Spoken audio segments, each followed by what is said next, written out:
very good afternoon to all of you, ladies and gentlemen. It's a very privileged and honored for me to be here to welcome Professor Kaiser and Dr. Maqdam for a book representation here.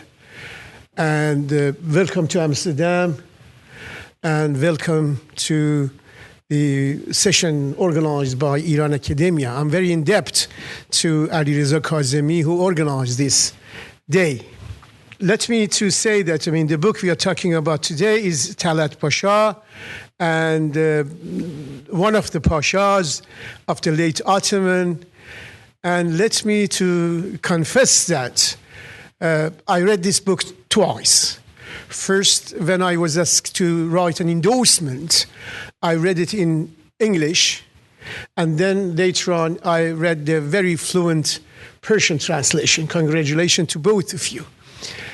And let me to say that, it's a very nice occasion for me to be here, because 2023, exactly 20 years ago, I was working at archive in Ankara. Genelkurmay Başkanlığı, military archive in Ankara, about the First World War and the Ottoman policy in Iran, Central Asia, and the Caucasus. This was exactly, I was working on the Ottomans' political and security activities during the First World War in Iran and the Caucasus and Central Asia. And they had a secret organization. The Ottomans was called Teşkilat-ı Mahsusa. And then I was very interested to see that. So every day traveling in Ankara, every day going to the archive of the Ministry of the Defense, Genelkurmay Başkanlığı, and using all these things, all these documents. And what was really at that time fascinating for me was I was living almost every day with three Pashas, from morning till evening. One of these three Pashas was definitely طلعت Pashā, because in the documents everywhere there was a reference to طلعت Pashā. And another one was Enver Pasha, definitely, and the third was Jamal Pasha. So three Pashas. I was living the whole day with these three Pashas. And let me to say that there is one fascinating book about Enver I enjoyed very much reading. That is from Şevket Süreyya Aydemir, published in Istanbul. I was reading it with much interest. That was a wonderful book about the Enver Pasha. Now reading the طلعت Pashās, this is again, I should say, the most brilliant studies I have read about these Pashas. Very comprehensive. Still, we're waiting a good comprehensive work on Jamal Pasha. There are some works, but memoirs, some minor works, but still, in this format, we need, a work about Jamal Pasha. So, why these Pashas were important? Rightly, Professor Kaiser look about the what he did, especially with the genocide, Armenian massacre, or what we call it tahjir. During this tahjir, what's happened to the Armenian community there? But most importantly, and equally, I should say that this book considers the very important figures of طلعت as a founder of modern Turkey, New Turkey. To a large extent, you are familiar with Mustafa Kemal Atatürk. You know what the Mustafa has done for the modern Turkey. But some people, or the most of the people, somehow ignore the very crucial role by these Pashas, especially the طلعت Pasha. When they did them in the revolution, Committee of Union and Progress in 1908, and the coup d'etat later on the eve of the First World War, So they really turned the history of Ottoman Empire. Many people accuse them of betraying, somehow putting an end to the Ottoman Empire. And we had a trial of these pashas in Istanbul later, and all these things. But we shouldn't forget that these pashas, especially the Tal'at Pasha, had a very significant role on founding a new, you can call it false, a new identity for the Turks during the First World War and early Republic period. Beginning of the 20th century, we had a fascinating, interesting book called Üç Terzi Siyaset, Three Kinds of Politics. And this Yusuf Akçura was the writer of this book, or Akçuralı Yusuf. And in Üç Terzi Siyaset, Three Kinds of Politics, the crisis of the Ottoman Empire is described. Three options: Pan-Turkism, Pan-Islamism, or Pan-Ottomanism. That's the reason they say Üç Terzi Siyaset, Three Kinds of Politics. So what happened is that we had a debate from the early 20th century about these trends in shaping, crafting identity of the Ottomans. At the end, I should say that they had two types of politics. Pan-Ottomanism almost gone after the Balkan Wars, before the First World War. What was remained was Pan-Islamism and Pan-Turkism. They played both cards during the First World War. Somewhere they played them in Pan-Islamism, somewhere they played Pan-Turkism, and later on Pan-Turanism. They played these cards. So it's very important. And one of the figures of this shaping or crafting Ottoman identity is Tal'at Pasha. So I just don't want to take much of your time. Leave the talk to Professor Kaiser. But let me to say that the Turks today, there is an ambiguity in public culture, in political sphere, how to approach these pashas. It's not just today. Right after the Republic of Turkey, there was ambiguity there, confusion. Mustafa Kemal was a member of the Committee of Union and Progress himself, but he denied that. Not totally, but somehow wanted to disassociate himself from pashas. And then they were blamed, these pashas, that forced Ottoman Empire to an unnecessary war. No needed Turkey, Ottoman Empire to go to the war. So they were blamed for that. But somehow, this is a part of the immediate past of Turkey. So they couldn't ignore.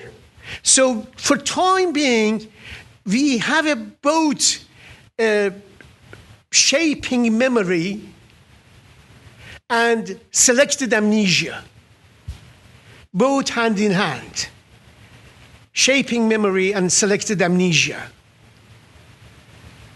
خاطره سازی و فراموشی گزینشی in Turkish historiography.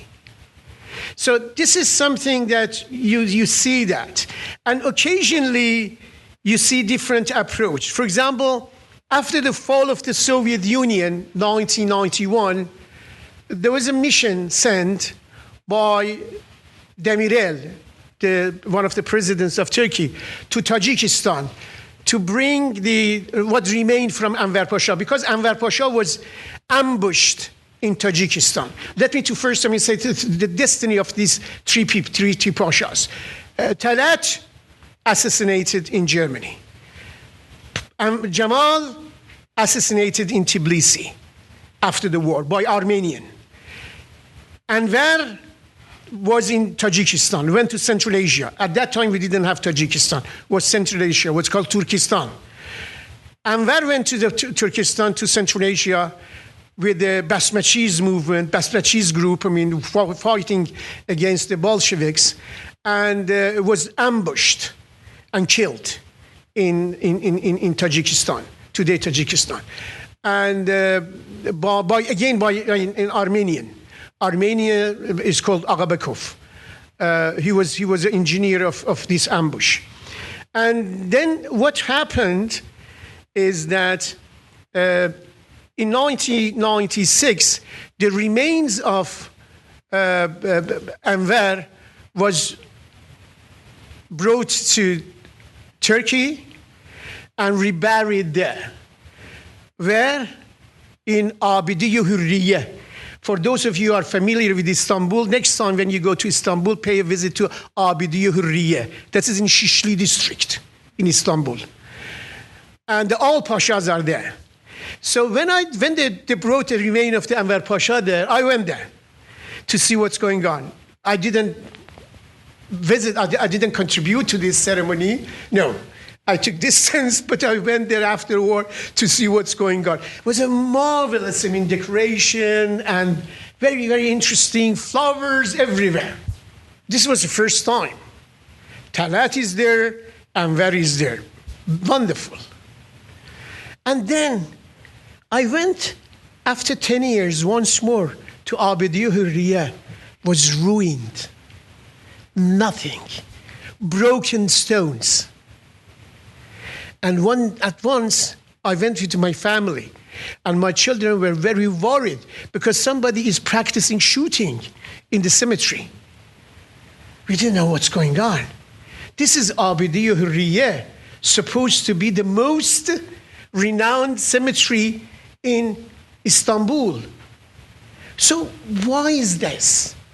As a historian, for me, this opened a new chapter that says that Turkey is still facing this ambiguity, confusion. During the Turgut Özal or Demirel, they admired.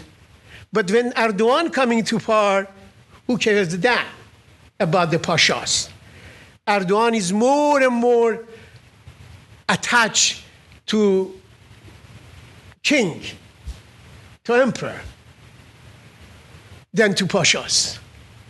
So this is something that I think, if you ask me, the Turks are not the only one. Iranians, other nations, they might, face this dilemma. But we are talking today about the Turks. My reading, my take of this scenario, this what's happened, still is the Turks facing this confusion about who are Turks and what they should do with their past. Thank you very much. And I want them to have your comments about this. First, I would like to thank you all for coming to this session in this very cold day. At least for us, when we come from Australia, it is never experienced weather. My phone shows some signs about weather that I have never seen it in the past years, like fog and gloom and snow and all of that. So thank you very much. And in this cold day, it is very heartwarming to see so much people here, and I appreciate that. For the sake of time, I read from text, and but then wherever and whenever you thought that there's a need for any explanation, I can give further details, or at the end of the session, we can talk about that.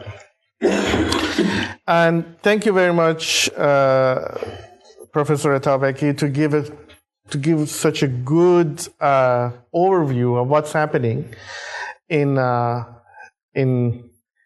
the Turkish discourse. And I try in my text to also show the similarities and relevance to our topic also. Like whatever we do, we have an eye on our own culture and country as well. And also, before starting, I would like to thank Hans Lucas for being here. It's I know that how busy you both are, and it's a privilege for me to have you on my side. And it is very hard to talk in front of such a prominent academic figures, Professor Atabaki and Professor Kaiser. So reading from a text will help me not to panic. So please bear with me. And also I try to read slowly so that the translator can catch up with the translation or interpretation in the right word. Okay. This book is translated in a strange time where contemporary forms of othering, digarsazi, new waves of racism and fascism are emerging in our political landscapes in the Middle East and other regions. We can see the new efforts of political and social engineering, attack on history and critical philosophy, at least in the context of English Word, which we close programs on humanities, and surprisingly, interestingly, but not surprisingly, in the Middle Eastern context. At the same time, we also see projects of silencing and promoting history, as was mentioned in the introduction. This is a phenomenon that has been around for a while, and at least for people of the Middle East, can go back to the early 20th century, if not much deeper past. Policies and experiences of modernists, such as طلعت or طلعت Pásha, show incredible similarities to the present. Therefore, especially for Middle Eastern audience, knowing about طلعت Pásha, when his hidden legacy casts a shadow on the Middle Eastern and Caucasus political and ethnic relations again, and not less potent than before, can be beneficial. Undoubtedly, the role of طلعت Pásha's policy during the Armenian genocide in shaping the future of Christians and Muslims in the region, as well as the less known seeding the ground for the modern conflict between Jews and Muslims in the lands that we call Palestine and Israel today, cannot be ignored. This part of Hans Lucas' scholarship is very, very interesting. That shows that all these things that are happening about Israel, Palestine, how deep they go back into the Ottoman Empire policies, not British, or at least not British alone. However, from the translator's point of view, which is me, the book is not about the person or a country.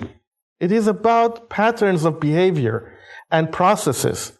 What is essential for the Persian-speaking reader of this book, besides knowing about this painful history, is to pay attention to the features and experiences of genocide from historical and social perspective. I think there are a lot of things that we can learn from the Turkish experience. And again, this could have happened anywhere else. The difference in that time, to me, like not the only difference, but significant difference in the time, was the technological and automation that the Ottomans had, the automation power that they had, and bureaucracy that they had, as opposed to the rest of the Middle Eastern. And of course, with the help of German Empire. Throughout the modern history, we have always looked at the issues of genocide and othering as a foreign issue. We never had it as something close to our heart. As far as our formal education goes, we not only do not learn about Armenian and Assyrian genocide and pogroms and expulsions of Jews in the contemporary history of the Middle East, but we do not even take a close look at what happened during the Holocaust. As a person who have been born and raised in Iran and learned about history in Iranian educational system, I cannot recall an event that our historical books talking about Armenian genocide, or even the most famous one, the Holocaust. And I think this is important because yet the specter of this neglected, if not denied history, is still visiting us in the form of chronic issues in our discourse and social culture. In any case, every social catastrophe is first imagined and justified in the minds of people before its actualization. So one funny and sad story that I would like to bring up, it is not in my text, but it's good. I don't know how much you are into sports and how much you are into soccer. But many years ago, when there was the first event that the German national team had a match with an Iranian national team. And surprisingly and sadly, Iranian people who were in the stadium to welcome the German team, the Deutsch team, waved the Nazi salute. Because they didn't know, they think that it was a good thing. But we know that how bad it was. It shows the lack of education. It shows that wherever the German Nazi discourse was there, it wasn't taught as it was a bad thing, it was a negative thing.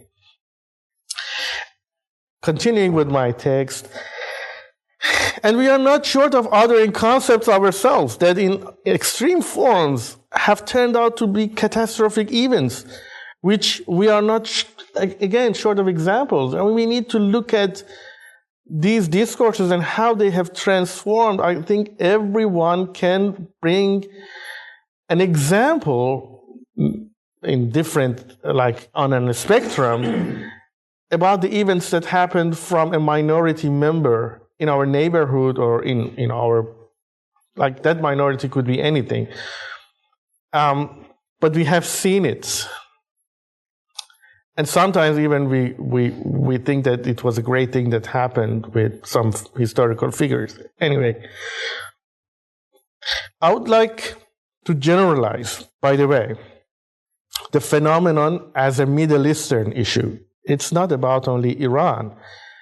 It's about the Middle East. Yet, I acknowledge that such a problem is not only Middle East.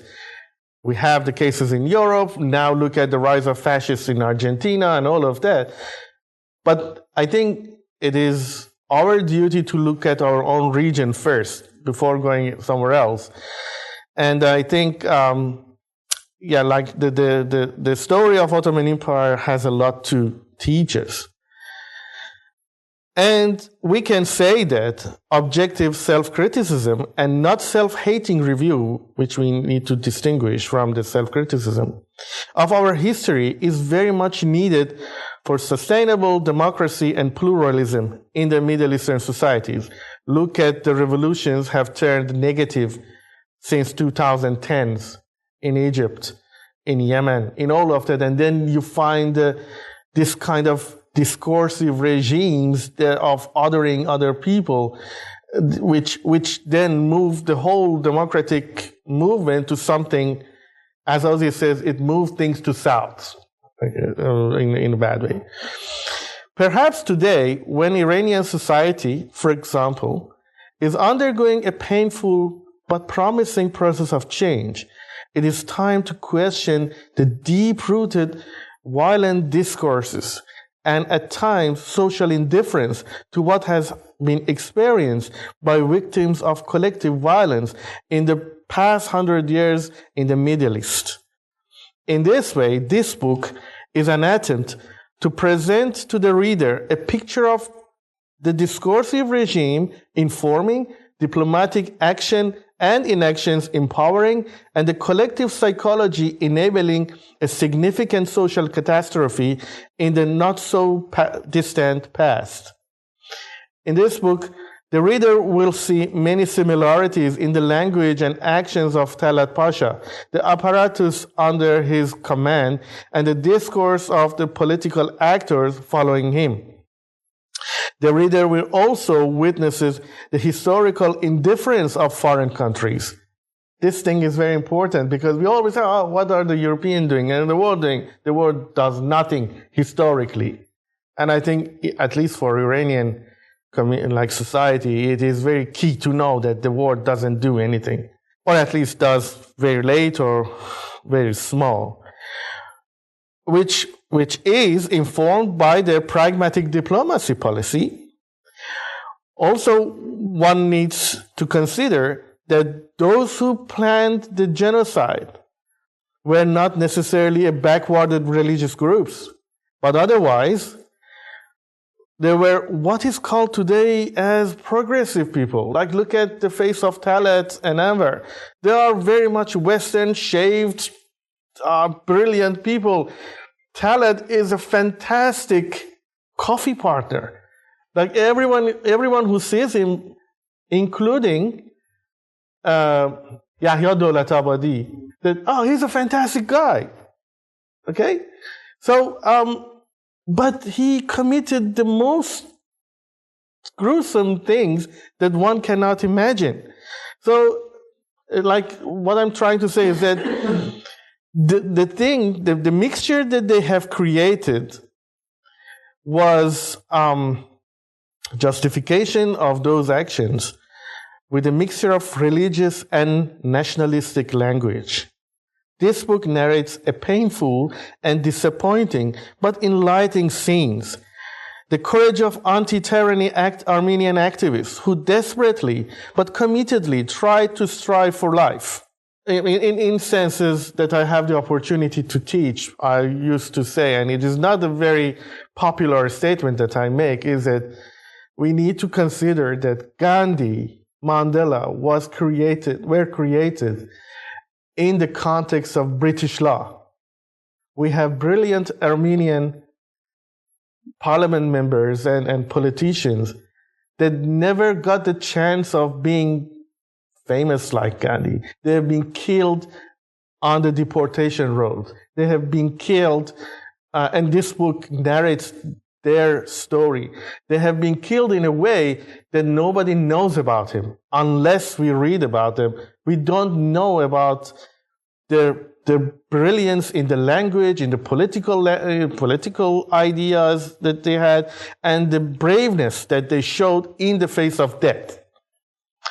So, like, again, Hans Lukas does a fantastic work in bringing up these conversations in such a vivid way. And also, we see the gray society who were opposed to what's been happening, but they were inactive. We see ordinary people who became accomplices and involved in the crime, otherwise nice people. And this is very important for us to see how nice people over a few decades become so accustomed to a language and discourse, so they think that, well, yeah, they've been killed, it's bad, but they are Armenians, so they should be killed. And then this makes them accomplices, and sometimes inactive, sometimes accomplices. And one of these very famous inactive people is Javid, who hates what's happening. And Javid Bey is a person who is working with طلعت, doesn't like what طلعت does, but praises طلعت somehow. And he writes about what is happening, but he cannot resist it.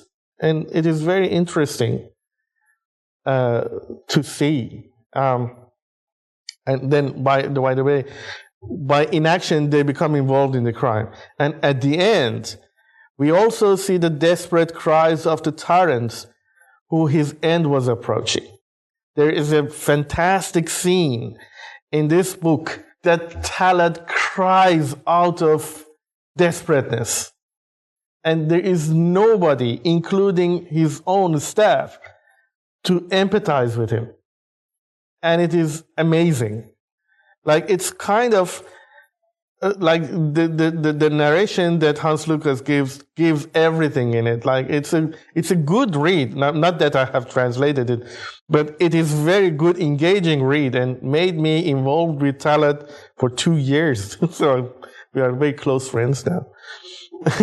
These are all the scenes that we will read in the final years of Talchat. I hope reading this book can give us more empathic understanding of suffering of the victims of the collective violence than what we are artificially learned from our already known, and make us more alert about our social responsibility in facing others' pain.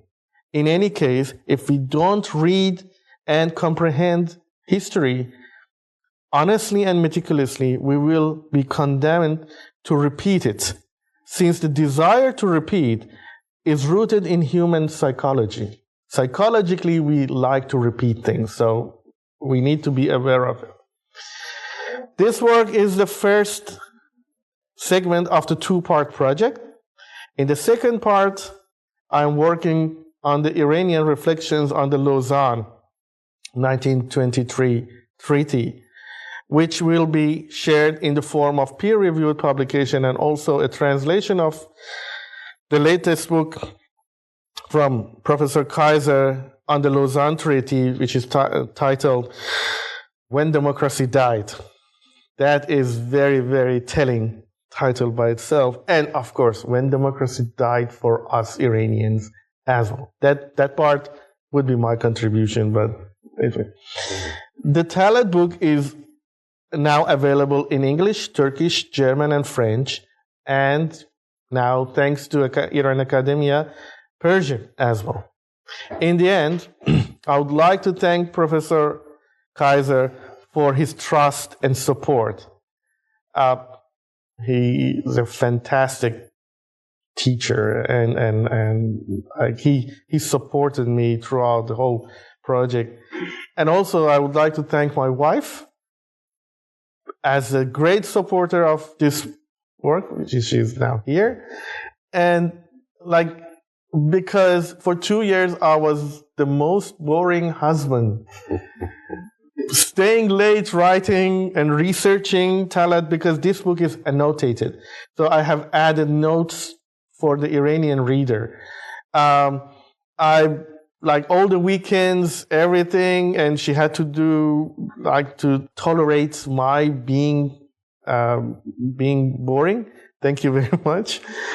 And also, without Professor Kaiser's and my wife, this project wasn't possible, honestly.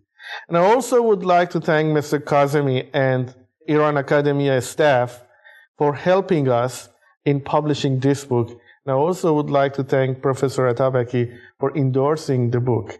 You might think that publishing Persian book is easy. It is not. You would see the specter of Kemal Ataturk haunting Iranian publishers as well. When I wanted to publish this book, I had some publishers saying that we had enough on this topic.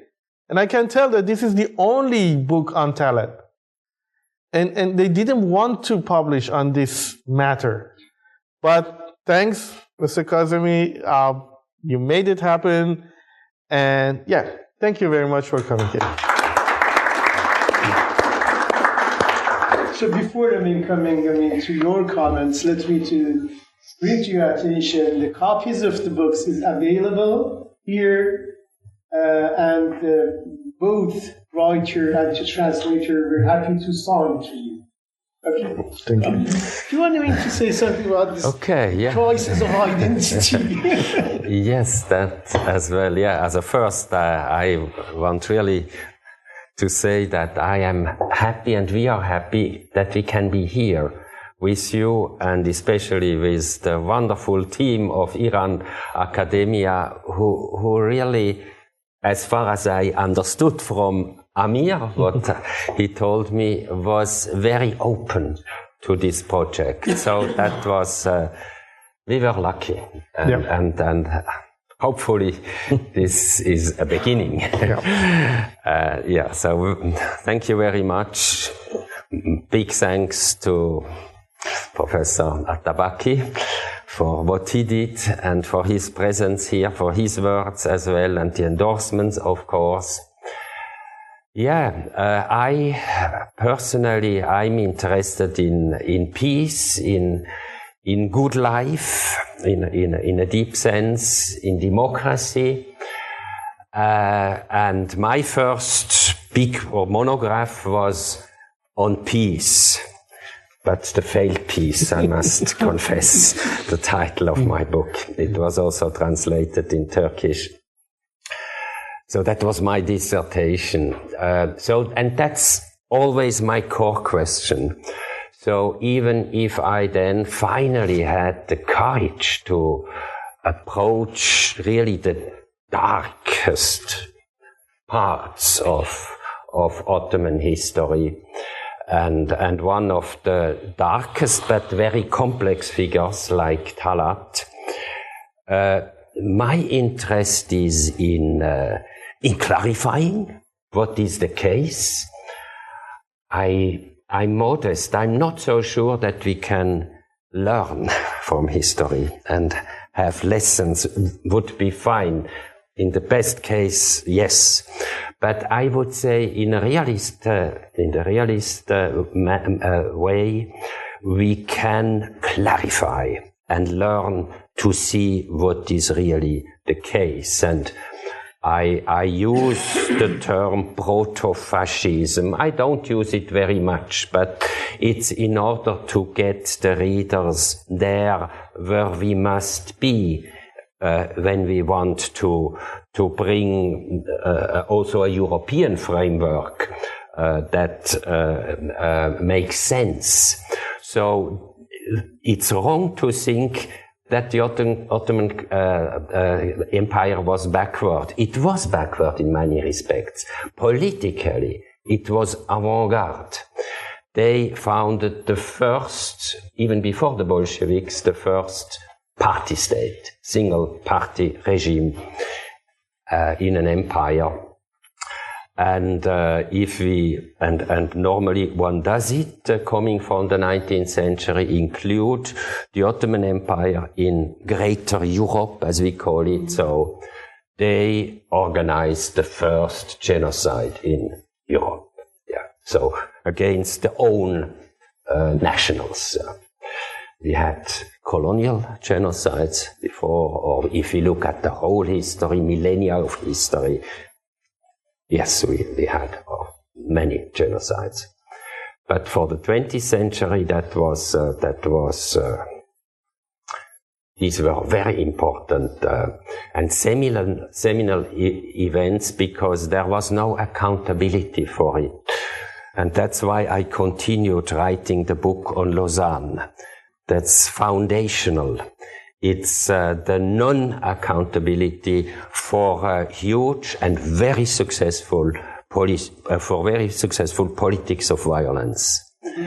And that is what marks especially the Middle East, of course not only the Middle East, at that time in the early 1920s, it marked as much Europe.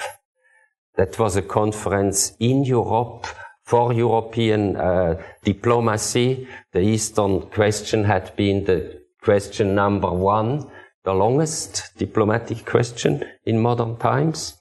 So they thought they had solved the Eastern question. Even if one looks a little bit closely, and I did that in the new book, one sees there is a bad feeling among the diplomats. Especially also about the Britons who could succeed in all their imperial goals.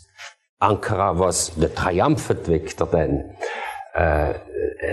without any accountability for genocide before, and without any interrogation for the fact that it was on the road to establish a new dictatorship. And that was clear to all more or less enlightened contemporaries. So yeah, Lausanne was then a lesson in the bad sense, especially also for the early Nazis. I can say that that's from the new book. It's a little bit also already in that book. So yeah, that's important to say that it's not exotic and peripheric. It's in the middle of European history as well, what happened in Istanbul.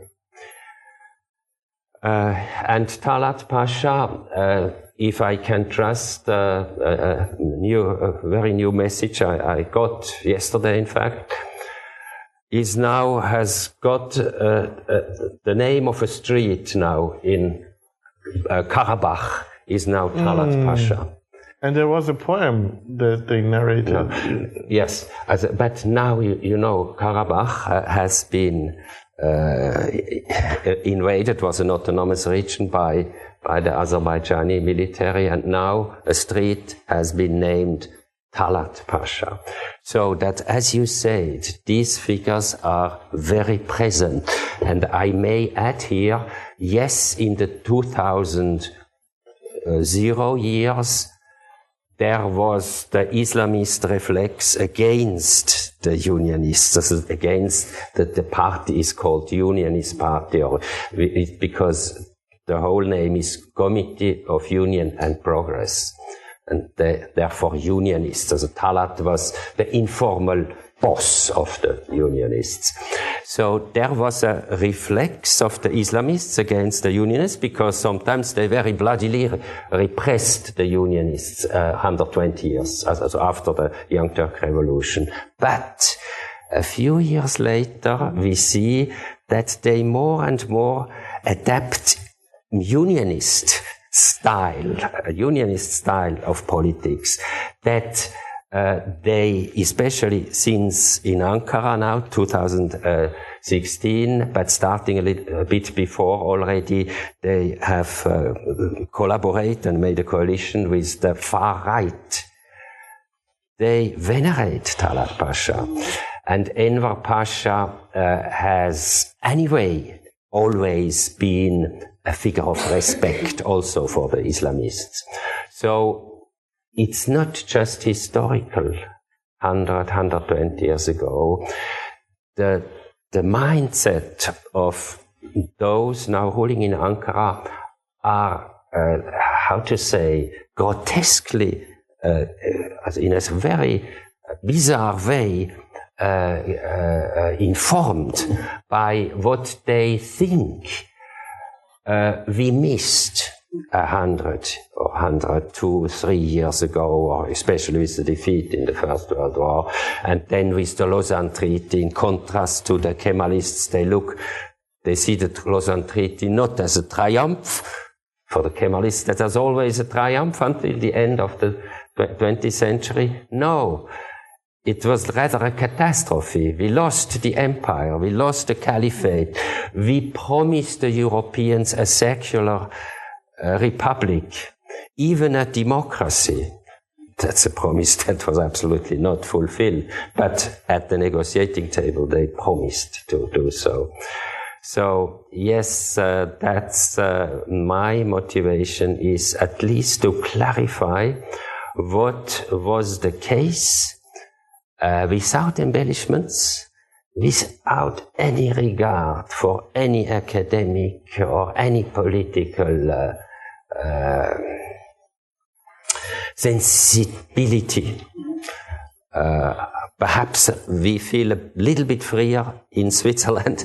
I'm not sure, but maybe because we should never forget the German-speaking world for years has been damaged by the First World War propaganda. These had been shown for years as young and energetic and successful leaders of the future, Talat and the others. There was no chance in the crisis after the First World War and then the high inflation just 100 years ago in Germany to really digest and overcome and come to terms with this damage made on the the most part of the German-speaking world, except Switzerland. So in Switzerland you had a totally different pro-Armenian generally, and anti-unionist press.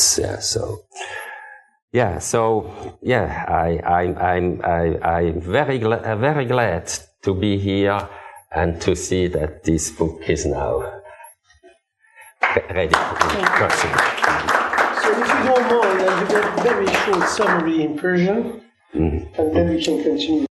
در حقیقت گفتگویی که ما داشتیم، اگر به طور خلاصه بخوام بهش اشاره کنم، در رونمایی این کتاب اشاره داشتیم که بحرانی که در پایان قرن 19 دولت عثمانی باش روبرو بود و تلاش میکرد برای خودش با ورود به قرن 20 هویت تازه‌ای شکل بده و این تلاش بر صورت با مشروطیت دوم عثمانی در 1908، انقلاب مشروطیت عثمانی بعد از انقلاب مشروطیت ایران و بعد کودتای پاشاها در آغاز جنگ اول جهانی و از این دست روبرو شد که به هر صورت یک سرنوشت بسیار تلخی داشت و یکی از تلخترین صحنه‌های حکمرانی پاشاها در اون دوران 4 ساله 5 ساله‌ای که در قدرت بودن، قدرت مطلق بودند و طلعت پاشا صدر اعظم بود، نخست وزیر بود و وزیر دفاع انور پاشا بود، این بودش که ما شاهد یک کشتار عظیم ارامنه بودیم که در بخشای از آناتولی زندگی می‌کردند. سیاست بر این بود که اینها در حقیقت از عثمانی دور بشن، به شامات فرستاده بشن. طرحی هم که طلعت پاشا پیشنهاد کرده بود طرح مهاجرت اجباری بود، فرستادن اجباری اینها به شامات و در جریان این اتفاقات که در زبان عثمانی ترکی بهش میگن تهجیر، ما شاهد قتل بسیار بسیار کسانی بودیم که از ارامنه که این راه پر صعب رو در حقیقت باید طی می‌کردند. بخشی به خاطر گرسنگی، به خاطر بیماری از پای افتادند و بخشی اصلا ترور شدند. و حاصل این داستان در صورت پایان امپراتوری عثمانی بود، پایان جنگ اول جهانی، پایان امپراتوری عثمانی بود و هر سه پاشا، جمال پاشا، انور پاشا، طلعت پاشا، هر سه تاشون در حقیقت به نوعی توسط انقلابیون ارمنی کشته شدند. بحثی که در حقیقت در آخر این صحبت اینجا شد و دکتر مقدم و پروفسور کایزر بهش اشاره می‌کردن این گونه که چگونه میشه از اینها در حقیقت به این تاریخ رسید. من اعتقادم، داوری خود منه که ما ایرانی‌ها خیلی عادت داریم که در تاریخ زندگی کنیم ولی از تاریخ درس نگیریم. در تاریخ زندگی کردن با از تاریخ درس گرفتن دو تا چیز متفاوته به داوری من. بنابراین اشارات که دکتر مقدم کردن این که چرا ایرانی‌ها باید همسایگان خودشون رو بشناسن، خوب بشناسن، از تجربیات اونها بیاموزن که خشونت چه تبعات بسیار سنگینی میتونه داشته باشه برای هویتیابی مردم، تاریخ گذشته یا نزدیک مردم و نوعی در حقیقت سرنوشت کشور رو گره بزنه به یک گذشته کاملا مرگبار. پروفسور کایزر هم اشاره داشتن که تمام این اتفاقاتی که در اونجا افتاد و طلعت پاشا به عنوان مهندس این اتفاقات بود، سرآخر برای فهم بیشتر این داستان باید به کنفرانس صلح لوزان و از اون داستان‌ها اشاره کرد تا بدونیم پرونده این رو در حقیقت بتونیم باز کنیم. من همینجا به این خلاصه پایان میدم. اگر شما صحبتی دارید به زبان انگلیسی یا به زبان فارسی بگید، من با کمال میل در خدمتتون هستم که یا مستقیما خودتون بگید یا من براتون ترجمه کنم. من بهدختر رشدی هستم. سلام عرض میکنم و خیلی لذت بردم از صحبتاتون و خیلی خوشحال میشم که کتاب رو مطالعه کنم.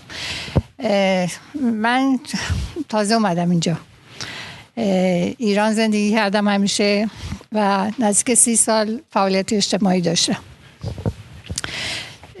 به یه نکته روانشناسی می‌خواستم اشاره کنم که تجربه خودمه، شاید که به کار بیاد در آینده. به نظر من عدم آگاهی اون تیم یا بقیه ایرانی‌ها نیست. میخوام بگم که اگر که عدم آگاهیشون باشه خیلی خوشبینانه تره. آگاهی دارن و این کارو میکنن. به عنوان یک فعال اجتماعی سابق، اکتیویست سابق، میدونید خیلی چیزا در دل خانواده ها سینه به سینه توسط زنها پیش میره و خیلی وقتا این احساسات درون خانواده و درک خانواده رو زنها با یه جزئیات بیشتر لمس میکنن. بارها در موضوعات مختلف روبرو شدم با این که یک آگاهی وجود داره ولی من نمیدونم چیه ها، چون صحبت روانشناسی شد میخوام فقط اشاره کنم بهش که با وجود این آگاهی از یک مشکلی باز یک برخورد مثبت انجام میشه، مثل این که مثلا رو درواسی مثلا دارن یا مثلا مهمان پذیری ایرانی‌ها مثلا میگن همیشه خیلی مهمان پذیرن. در برخورد با یک مشکلی انگار که تا به چشمشون نبینن، تا اون واقعه جلو چشمشون اتفاق نیفتاده، با یه نیت خوشبینانه‌ای سعی میکنن که اگه یه چیز منفی هم میبینن میگن مثلا این عوض میشه. حالا شاید مثلا این تیم که جلو ما که ارمنی‌ها رو نکشتن که مثلا حالا ما بیایم، یا مثلا داستان یهودی‌ها رو، حالا اینا شاید انشالله عوض شدن. در داخل ایران به جزئیات من میتونم برای شما داستان‌ها تعریف بکنم که این آگاهی وجود داره و به نظر من این خیلی بدتره، چون اگه آگاه نباشن خب یه همچین برخوردی بکنن خیلی قابل فهم تره تا اینکه این آگاهی وجود داشته باشه و این چه خاطره یا آموزش تاریخی در وجود خود ماها. من به این نکته خیلی کوچیک خودم اشاره بکنم که یه موقع جوانیم، صحبت 30 سال پیشه، شاید مثلا 27 سال پیش، با خیلی از فعالین اجتماعی کار میکردم، از جمله با مهرنگیز کار، و خب خیلی هم احساس خوبی داشتم، احساس فمینیست جوان. 2 دختر دارم که اون موقع کوچیک بودن. یه اظهار نظری کردم راجع به زندگی خانوادگی خودمون که دختر کوچیکم به موقع مثلا 10 سالش بود. یه دفعه برگشت به من گفت شما چرا این فکر رو نمی‌کنین که مثلا انتخاب داری یا عوضت؟ من گفتم که خب نمیخواین عوضم کنی. گفت تو چرا عوضش نمی کنی؟ 10 سالش بود. من متوجه شدم که چقدر این فرهنگ در ما عمیقه، حالا توسط اشعار، توسط عرفان، توسط خانواده هاست، توسط قصه هاست، توسط جامعه است، آموزش، حالا هر چی هست، خیلی عمیق‌تر از اینه که به همین سادگی آدم بتونه. و واقعا درسی گرفتم از بچه‌م. فقط دیگه صحبتم کوتاه می‌کنم، خواستم اینو بگم که اون عدم آگاهی شاید نباشه، بدترش این باشه که با آگاهی همچین برخوردی بشه. مرسی. Is there anybody not Persian speaking here in this audience? Okay, let me just say that what heard here from Roshia is that knowing something, being conscious about what's going on, is different from acting, reacting to what's going on. This is personal responsibility. Sometimes you know something, you are conscious about that, you've got enough knowledge, but you don't dare, you don't take initiative to react properly, accordingly to what you see. And this is give some examples of her family and what she has seen during her actions, during his campaign, different campaigns. She was involved in a feminist campaign in Iran, and she now recall with all details about many individuals who were conscious about what's going on. They have enough knowledge, but they didn't dare to react accordingly. That's it. اگر بخوام فقط یه یعنی کامنتی در این رابطه بدم اینه که من یه عبارتی استفاده کردم به اسم already known توی این. من از این واژه تو کارهای انگلیسی زبانم هم بیشتر استفاده میکنم. already known در واقع برساخت هایی هست که ما در اثر حالا فرهنگ، آموزش، چیزهای مختلف یاد میگیریم و تبدیل میشه به یه چیزی که نرماله برامون. یعنی یه سری دانش‌های نرمال داریم. البته حالا این توضیحی که میدم یک توضیح از هزاران توضیحی که میشه برای موضوعات داد و آگاهی نسبت به اون already known اون یه چیزیه که کار میبره. یعنی ما تو هر کشوری الان وقتی ما یه چیز دیگه هم گفتم منتقدانه نگاه کنیم ولی متنفرانه از خودمون نگاه نکنیم، به خاطر اینکه وقتی آدم حالا تجربه مهاجرت و دیدن جای مختلف می‌بینه این already known ها همه جا هست، تقریبا چیزهای مختلف هست. حالا البته گرفتاری‌های هر جامعه‌ای متفاوته. اگر بخوام اون چیز بکنم اینه که مثلا یه چیزایی تو اون جامعه‌ای که من الان تو استرالیا زندگی میکنم یاد گرفتم اینه که ما آگاه میشیم نسبت به گفتمان‌های اینجوری بگم یه ذره چیز میشه ناسوا، نادرست. یعنی میدونیم که استفاده از این زبان بد است، استفاده از این یعنی مخاطب قرار دادن دیگری به این ترتیب بد است.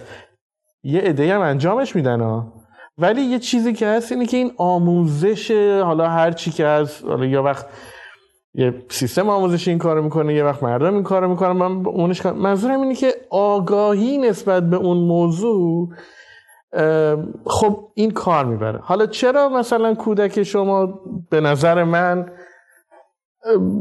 یعنی بهتر متوجه میشه؟ برای اینکه already knownش کمتر از شماست. خب یعنی اون تازه داره دنیا رو کشف میکنه، من و شما فکر میکنیم که همه چیزو دیگه الان تجربه کردیم میدونیم. بنابراین به نظر من اینه و این خیلی مهمه در گفتمان اجتماعی و سیاسی، به خاطر اینکه ما مثل هر مردم دیگه یه پرفرنس هایی داریم، بعد این پرفرنس ها تو مغز ما کامفتبله و همونا رو تکرار میکنیم، راحته میگیم، خب اونا باعث مشکل میشه. خب من موافقم با شما و از بعد زنانگی فقط تنها چیزی که بگم اینه که خب من حالا زیاد توضیح نمیدم، ولی من از یک خانواده‌ای اومدم که چند فرهنگیه. تنها آدمی که و اونا زبانهای ناجور نسبت به هم استفاده میکنن، مثل اقوام مختلف که استفاده میکنن، تنها آدمی که هیچ موقع زبان ناجور استفاده نکرد و ناخودآگاهش بود مادر بزرگم بود. بقیه همشون یکی میگفت به زبون آدم حرف بزن، یکی میگفت نمیدونم فلان از این چیزا. خب منظورم اینه که یه آدم، حالا در زنا ممکنه این آگاهی ناخودآگاه بیشتر هم باشه و هم حالا فکر میکنم که ترجمه هم باید I just explained that the terminology that I use in this work and many of my other works is the already known. And already known is the collection of ideas and knowledges that makes our normal understanding of the things around us. And awareness of those already knowns are very important in cases of facing with social issues. And I gave an example of Australia that we learn about the words that we shouldn't say. We know about the harming language and all of that, and we are getting trained and educated on that matter. And this could be society itself, or this could be a system, but there's a learning involved in that kind of awareness. So the comment is that there's a saying that history is happening once in a tragedy and the other time in a comedy. But I think that in our time and era, history is just being a tragedy, and looking at things like what's happening now in Gaza, the catastrophe that is happening there, it shows that if you change the titles, the names, you can say Netanyahu Pasha, you can say Putin Pasha, you can say so on and so forth Pasha, and in a few decades or centuries later, people in the same room would sit and analyze that and criticize that. And as a historian, what have you done for it? And should I listen to the stories of Pashas, or should I look into what I'm seeing as the massacre of people, 14,000 people in Gaza? And yeah, so that's a comment. I can say something to this? Yeah. History never repeats.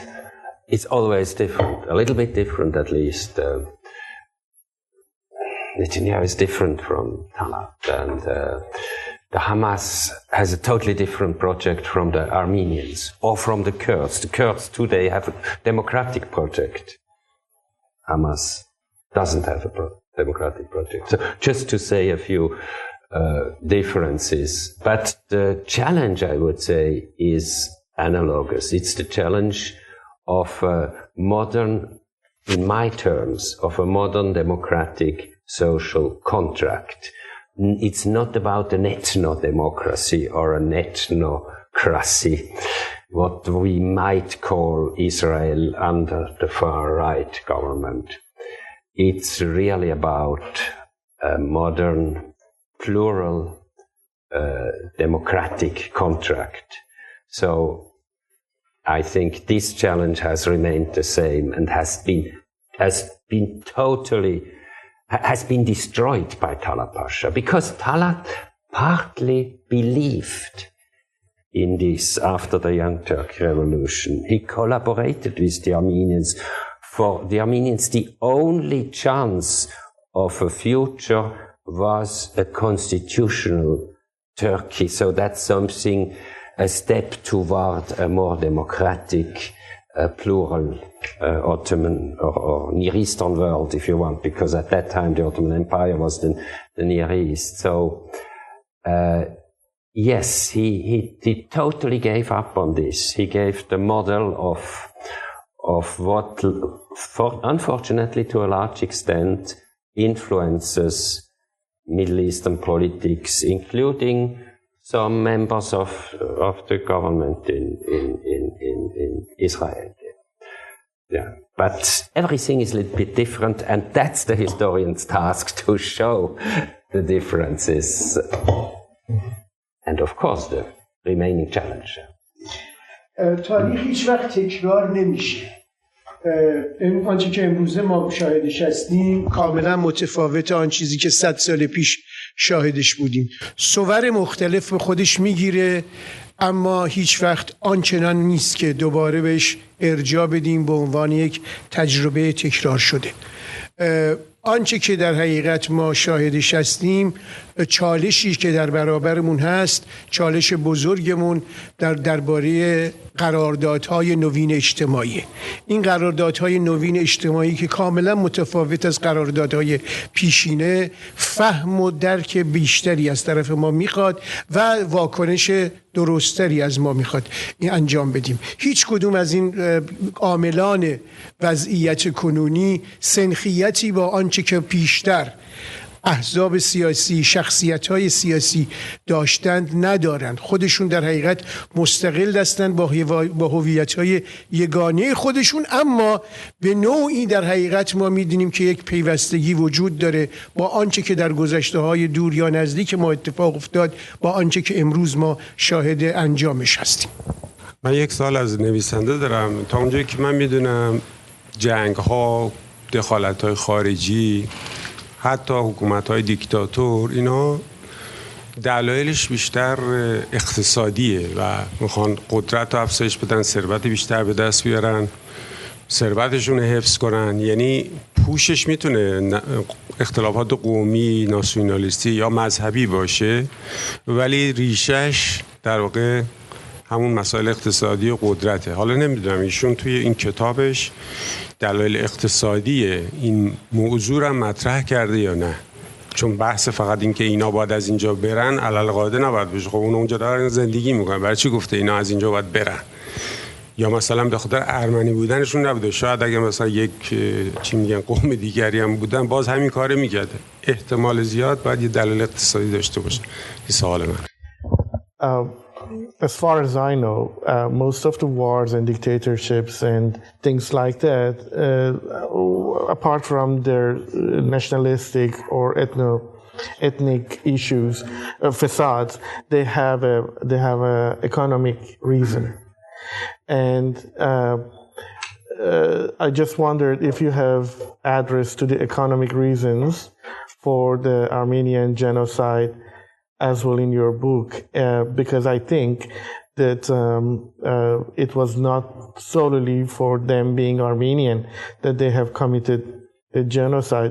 They could have been anyone else, but there must have been some economic reasons to do these policies. Do you have any comments? Yeah, sure. Also, the Armenians were the most otherized group at the end of the empire, but together, we must say, with the indigenous and Anatolian Christians. So, those were also targeted. Mm-hmm. After 1923, then the Kurds, but for a little bit different reasons. And there was a very strong economic factor in this, a very strong economic factor. So the Christians, Ottoman Christians, were disproportionately active in economy, both provincially or with little shops in the towns, but also internationally. Because the globalization has started, if we want, in the 19th century, and all the industrial possibilities and exchange, and the Christians, together with the Levantines, Ottoman Christians and the Armenians were very strongly involved. So, because then, that was in the early 1910s, the constitutional Turkey project was totally abandoned. Now, constitutional in the sense of the Young Turk Revolution of 1908, that is a multi-ethnic, plural project of a more democratic Turkey. Another project was chosen, and that was an ethno-national project, meaning the Turks would be the totally dominant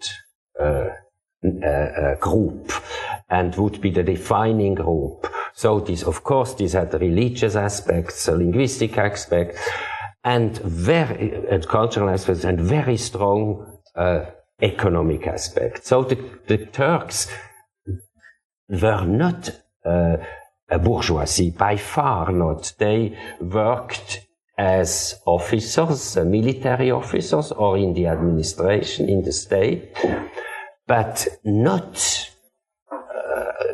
or much less, to be more precise, much less in the economy. So by killing and dispossessing, or at least expelling and dispossessing the Christians, you made the material fundament for a Turkish bourgeoisie. So that's a crucial aspect of the Armenian genocide, and more generally speaking of the demographic de-Christianization of Asia Minor. خب پرسش درباره این نقش و وضعیت اقتصادی، میگه واکنش این که باید نشون داد، یعنی واکنش در حقیقت عثمانی به اون ترکیب جمعیتی بود که عثمانی اون زمان داشت. اینا رو بخشش هم خودم میگم و ایشون نگفتم. مثلا استانبول یک شهر تقریبا تا یه شکل بسیار بسیار چشمگیری استانبول یک شهر مسیحی نشین بود یا شهر غیر مسلمان بود. بعداً ترکیب جمعیتی استانبول دستخوش تغییر شد و یه زمان خیلی دورتر در یک صحنه بزرگتر تعداد غیر مسلمانان امپراتوری عثمانی بیشتر از تعداد مسلمانان بود. بنابراین وقتی ما میرسیم به این تحولاتی که با شکل‌گیری انکشاف سرمایه‌داری در اروپا روبرو هستیم به پایان قرن 19 شاهد این هستیم که یک قومگرایی افراطی از سوی ترک‌ها سبب ساز به حاشیه راندن اقلیت‌ها یا غیر ترک‌ها هستند که ترک‌ها عمدتاً در بخش‌های در حقیقت نظامی کار می‌کردند و در بخش‌های اقتصادی یا صنعت یا هر چه تجارت عمدتاً دست گروه‌های غیر ترک بود. من خودم مثلا اشاره اگر بخوام بکنم در استانبول تاجران یهودی و تاجران مسیحی به ویژه ارمنی دست بالا رو داشتن در بسیاری از زمینه‌ها. این رو در مورد مثلا ازمیر هم میشه گفت، در مورد بخشی از آناتولیا میشه گفت. بنابراین تمام اینها رو اگر کنار هم دیگه بذاریم، اشاره‌ای که شما کردید داشتید اشاره بسیار درستیه. انگیزه های اقتصادی زمین ساز این ارائه این شکل از سیاست گذاری در عثمانی بوده که شکل مطلوب خودش رو در اون قومگرایی افراطی گرفت و به این فاجعه انسانی منتهی شد. اجازه بدید که این گفتگو رو همینجا به پایان ببریم و امیدوارم که با خوندن کتاب بخشای ناگفته هم شما بیشتر پی برید. سپاسگزار شکیباییتون هستم.